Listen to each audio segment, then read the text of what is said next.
Hello, everyone. Welcome to another episode of the Matias Sports Podcast, episode 21 already. Wow, 21 episodes in. And I have another great guest with me. I have Chris Price of the Boston Globe. He's the New England Patriots beat reporter. How are you, sir? I'm doing well, Ken. How you doing? I'm doing well, thank you. I appreciate you fit me in into your busy schedule. I mean, we just spoke off air and it's like, wow, a lot of radio appearances, a lot of different kind of things. I mean, you're definitely a popular guy, I should say, popular. Appreciate that. I appreciate that. It's fun. Look, my dad would always say we're not digging ditches. So you're getting a chance to talk a little football, so I'm ready for it. No, awesome. So let's dive right into it. Obviously, the week just began, but it's Tuesday and Sunday is the week one matchup at Cincinnati. Will you be attending or are you going to do it from home or No, I'm going to be flying out on Saturday. I am scheduled to be present for all 17 this year, knock wood, if my health holds up. So that's good I'm stuff? excited for it. I am. I'm excited for it. It should be a really interesting season. And I'm fascinated, and I know we've talked about this before, but I'm fascinated to see how they try and go about building this whole thing over the course of the 2024 season. I know we'll get into specifics down the road, but it feels a little bit like a rebuilding year, to be honest. But, the goal is to get some of those young guys playing time and, to see them build and grow and evolve as players. And then, you look toward 2025 for some sort of payoff. I know it's just we've been rebuilding, Chris, for like 4 years and it's been tough. I mean, minus 2021 where we were like the top seed. We had, I don't know, 4 or 5 game winning streak, whatever it was, reflect on Mac Jones's rookie year, but I don't know. It's just been a struggle, and we've all grown up with greatness. Obviously, you were there through the 90s and 80s of the pain and the suffering of the old stadium and yada yada yada. But I don't know. Week one, I always got my hopes high every single year with this team. Obviously, it's a new regime under Coach Mayo. AVP Van Pelt is the offensive coordinator. I don't even know what to expect. I mean, I'm not used to this whole new regime stuff. I mean, when Bill was hired, I was like 6, 7 years old, so it's like, all right, I was small, so I didn't understand. But I mean, it's different. I should say, like, it's different to everybody, I should say. But Yeah. on a side note, I mean, seeing Belichick do great in the media, I would never, never think he would be so open to the media after what he's done to like you guys the past 25, 26 years. I mean, heck of a coach, seems like a down-to-earth guy, but he would just keep it short and simple, and Mayo's the total opposite. So, Yeah, he for, really is. yeah, It's interesting to kind of see that dynamic, and I think we all kind of just about fainted dead away when Mayo came out the other day and talked about injuries and talked yep. about being transparent and all that stuff. Look, that being said, fans don't care about the relationship between the coach and the media. And look, I'm a sports I fan. like that stuff, so because I Yeah, love being on the media side because I admire what you guys do all the time. yeah, and it's.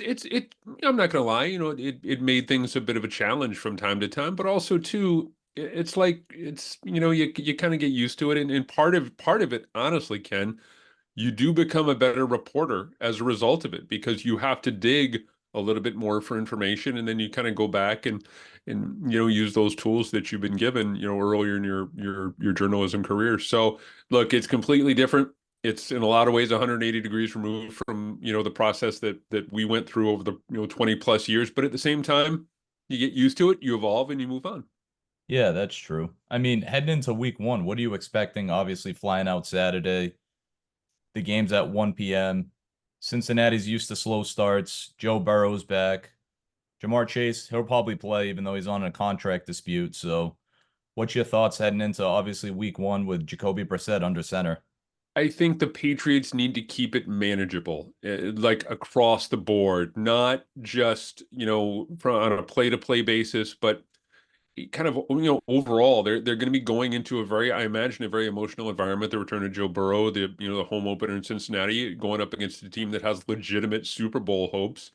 And so it's going to be difficult. And so the plan really, if you're the Patriots, is to kind of absorb that first emotional gut punch. And if you can hang in and if you can kind of stand toe to toe with them for a little bit, and again, like I said, keep it manageable, then I think you got a chance. I think that the other thing, and I'm broad brushing it here, obviously, but really you want to slow the game down. And you're going to see that this year, I think, with all of the Patriots games. They're not going to win many games if it gets up into the 20s and 30s. You're going to want to slow things down if you're New England. That means running the ball, putting together some extended drives, controlling the clock, controlling the tempo, and doing as much as you can to keep that offense off the field.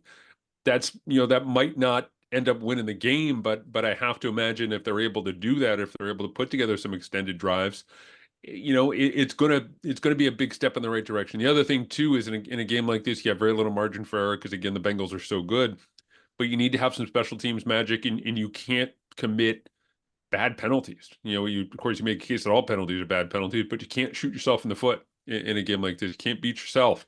So again, these are broad brush things, but I think they're really at the heart of the New England game plan going into this game against the Bengals.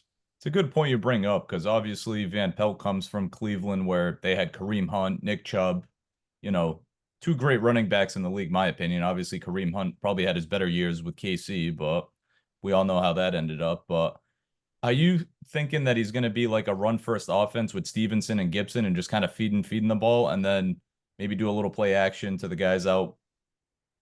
Yeah, I think that would make a lot of sense. I don't think they're going to take a lot of deep shots. One of the things that I thought was real interesting, Ken, was in the wake of that Washington game, the preseason game, where a lot of us were very critical of the offensive line. Both Mayo Mhm. and David Andrews said that, look, let's remember the fact that we average 5.1 yards per carry on the ground here. So, look, you take it with a grain of salt because it's the preseason, but they were able to move the ball on the Mhm. ground. And I think that, you know, I would look for a little bit more of that going into this game. There are questions about the offensive line. There are going to be questions about the offensive line for much of the year, quite honestly. But if you can run the ball, and then as you mentioned, you can build off that with some play action stuff and some bootlegs. We've seen over the course of the summer the quarterbacks move an awful lot, whether it's design rollouts, whatever the case may be.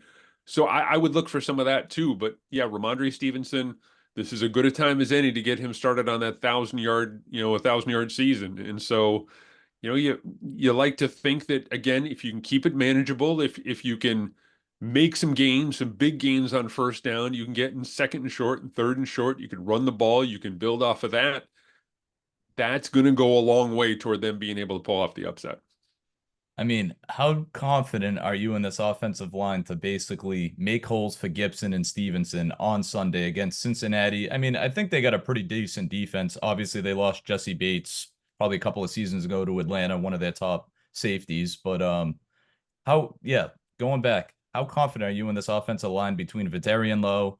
Obviously, David Andrews is a beast at center. Yeah, it's going to be a challenge. It will. And again, I've written a bunch of stories this summer, questioning the overall fitness, the overall state of the offensive line. But if they're able to figure it out, if they're able to kind of get the five guys out there, and Mayo has mentioned this a lot over the course of the summer, they can get those five guys out there, the best five guys. They can find that right combination. They can kind of get things going a little bit. Now, I think they're headed in the right direction. Obviously, Andrews is, one of the best at what he does. Michael Wenyu at right tackle, I think they're good there. I think they're in good shape there. I want to see one of the rookies kind of emerge. I think out of necessity more than anything else, whether it's Layden Robinson or Caden Wallace, you're going to need to get one of those guys going.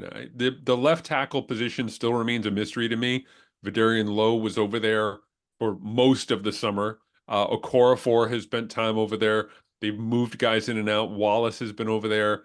They just want to create a little bit of stability at that left tackle spot because if you can get that kind of nailed down, then you can start to kind of figure some other stuff out. But I wouldn't be surprised if we saw a lot of two tight end sets, backs chipping, trying to, just, before they get a release, just to make sure that, Mhm. a rusher might not be stopped, but at the very least slow down.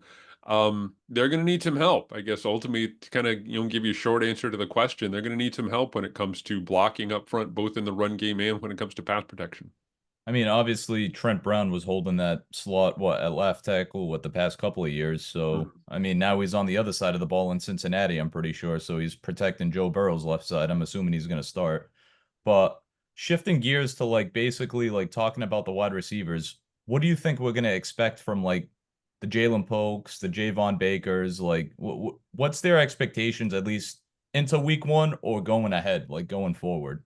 I think the guy who had the best summer of those young receivers, and I'm not putting Pop Douglas in that category, but Hmm. the younger receivers, was Jalen Polk. I was Hmm. really impressed with Polk over the course of the summer. This is a guy who had the demeanor and the attitude and the approach of a guy who has already spent a few years in the league. And I mean that the best possible way. He's smart, he's stable, he's consistent, he makes good catches. I like his footwork, the way he works with the quarterback. He checks all the boxes. He's a guy for me who I think the expectation level should be very, very high.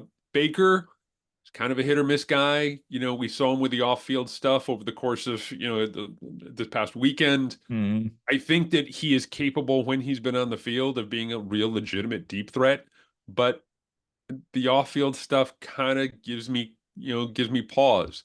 A guy who I think we should be talking more about is KJ Osborne, a really good complementary receiver, not a Pro Bowler, but the kind of guy who has performed well in the slot, performed outside, just a smart, steady veteran who I think is going to be an important part of things. And I'm fascinated to see, looking down the road, how it's all going to kind of look when Kendrick Bourne comes back.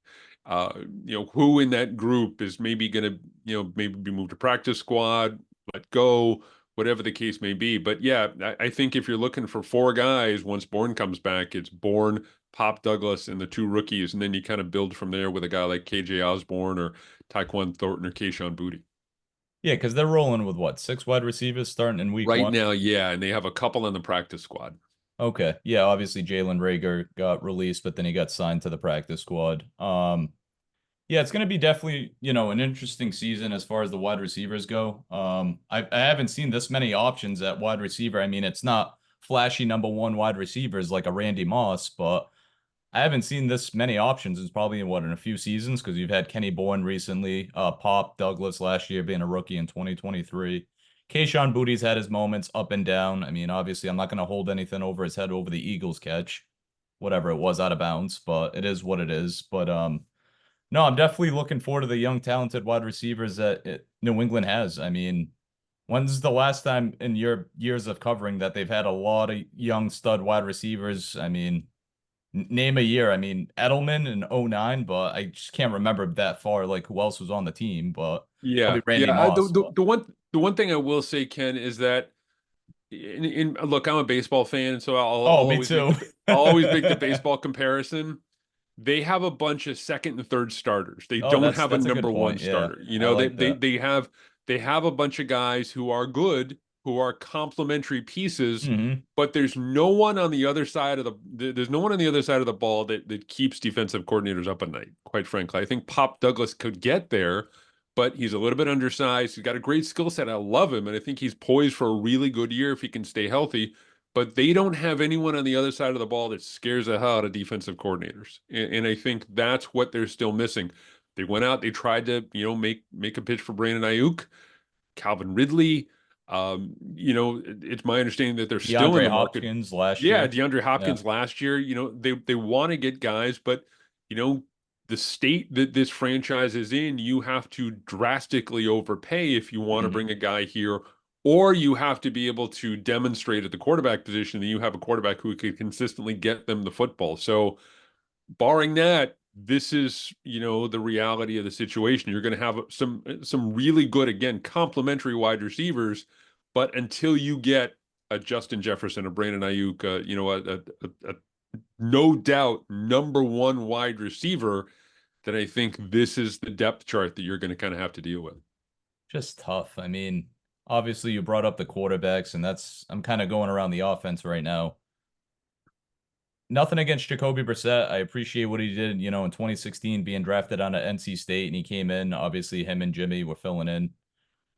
But I wanted May, like everybody else. I know not rush the kid, yada yada yada. But what was your initial thought when he announced Brissett? We all knew it was gonna be him, but what was your initial reaction and thought of, all right, Jacoby's the week one starter? I think in a vacuum over the course of the summer, just looking at them side by side and their performance, Drake May performed better than Jacoby Brissett. That being said, Drake May does not have the infrastructure around him to be able to support a rookie quarterback right now. We talked about the offensive line. They don't have a number one wide receiver. The running game is good, but a lot of that kind of goes back to the state of the offensive line. I think there is no harm in starting the year with Jacoby Brissett under center, having him take the slings and arrows as you figure things out, offensively, uh, try and kind of create some sort of offensive identity. Then the other thing too, and I think it's important to bring this up, Ken, that no one knows an Alex Van Pelt offense better than Jacoby Brissett. And That's so true. you can look at him as an extension of the new OC on the field. This is, Drake May doesn't know what he doesn't know yet. So it's not necessarily a character flaw. But when you look at Brissett, you look at the relationship he's had with AVP, in Cleveland, this is a guy who knows the offense. Both he and Austin Hooper, quite frankly, spending time in Cleveland with AVP, they know it better than a lot of the people in the building.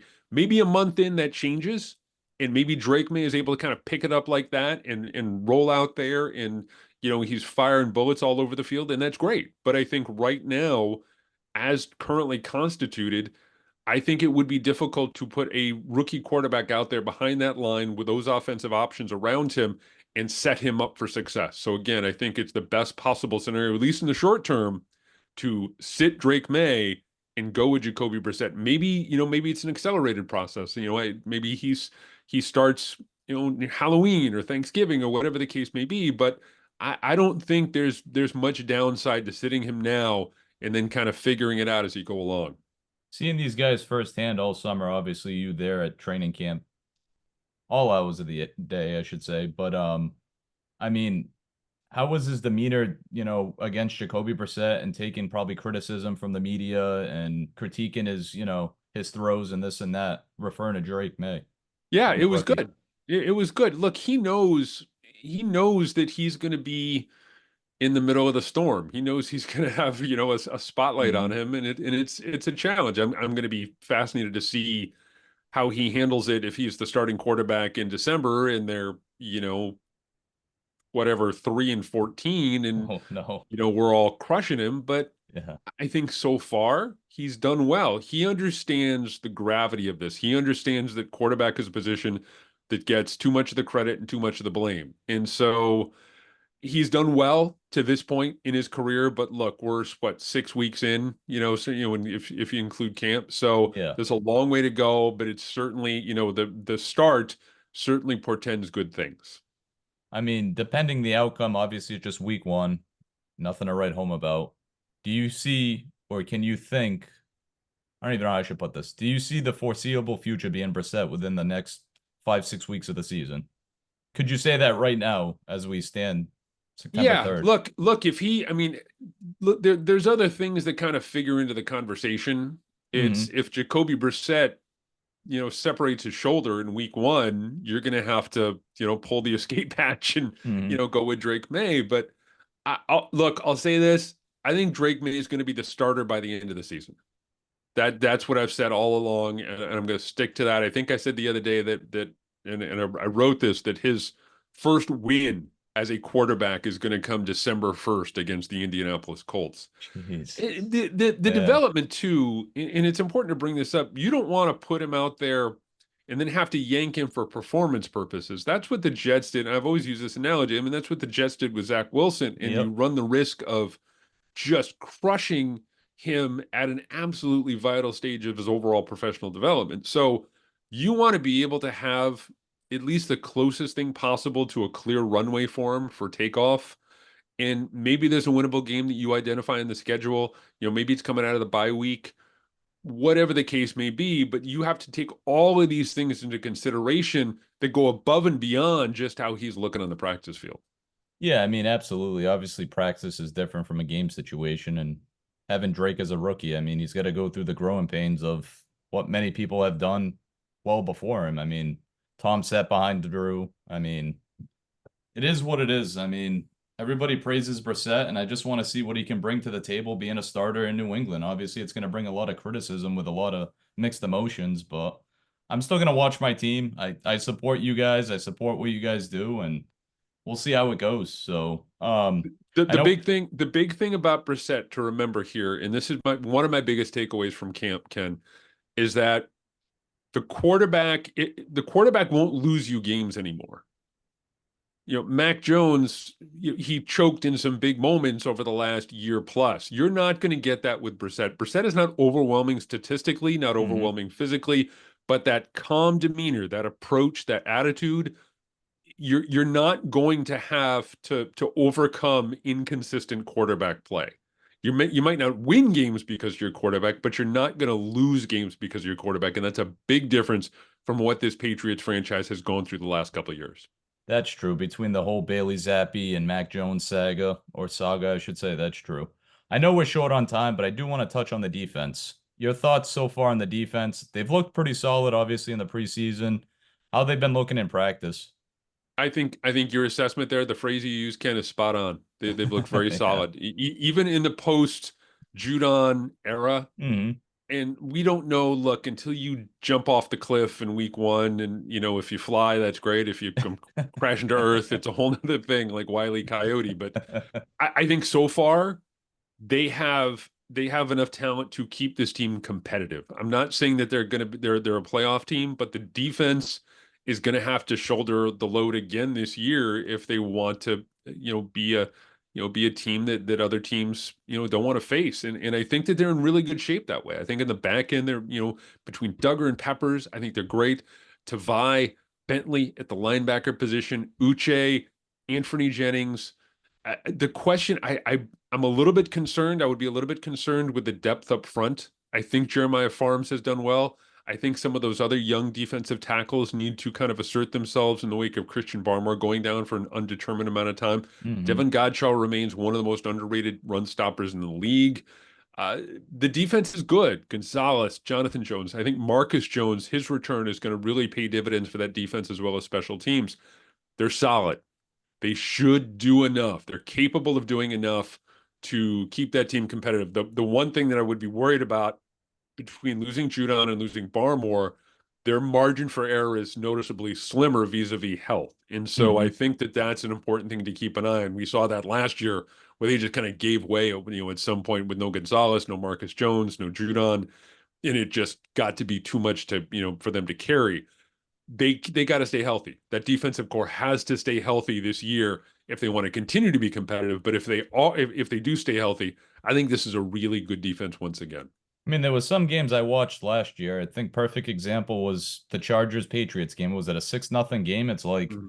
the offense was doing absolutely crap, in other words, and the defense was just keeping them in, to hold Herbert to 6 points.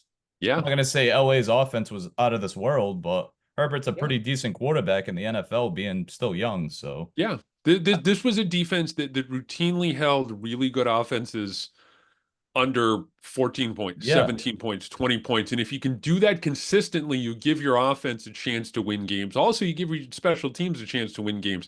They're going to need to get some special teams magic. They're going to need to get some turnovers. They're going to need to get some of the stuff that they got a couple of years ago when they got to the playoffs in 2021. They're going to need to replicate that on defense and on special teams if they're going to continue to be competitive. Look, ultimately for this team, you just want to see continued improvement over the course of the season.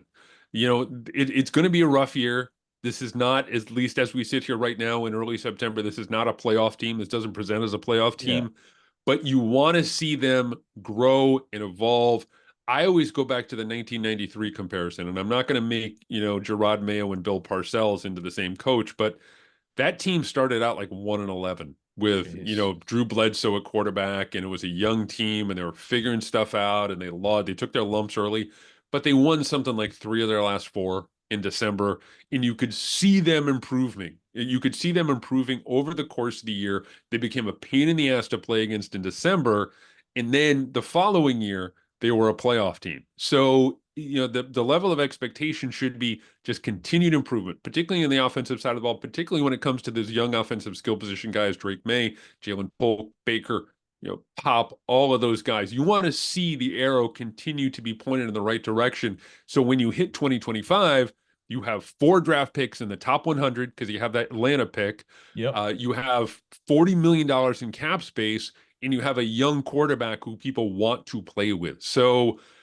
think of this as a building year. Think of this as a rebuilding year. Think of this as a year where, you want to get things right. You got things pointed in the right direction by re-signing a bunch of your foundational guys this past offseason. The Hunter Henrys, the Michael Winyus, the Ramondre Stevensons, the Josh Uches, guys you want to have here, guys who can help you build it back. Christian Barmore, Devon Godshaw.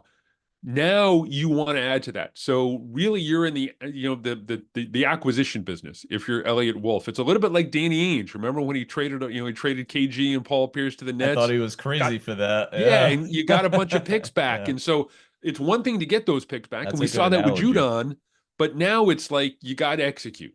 And so over the next 12 months, it's going to be on Elliott to be able to execute to get this team from here to here and back to a team that is playing important games in December and January.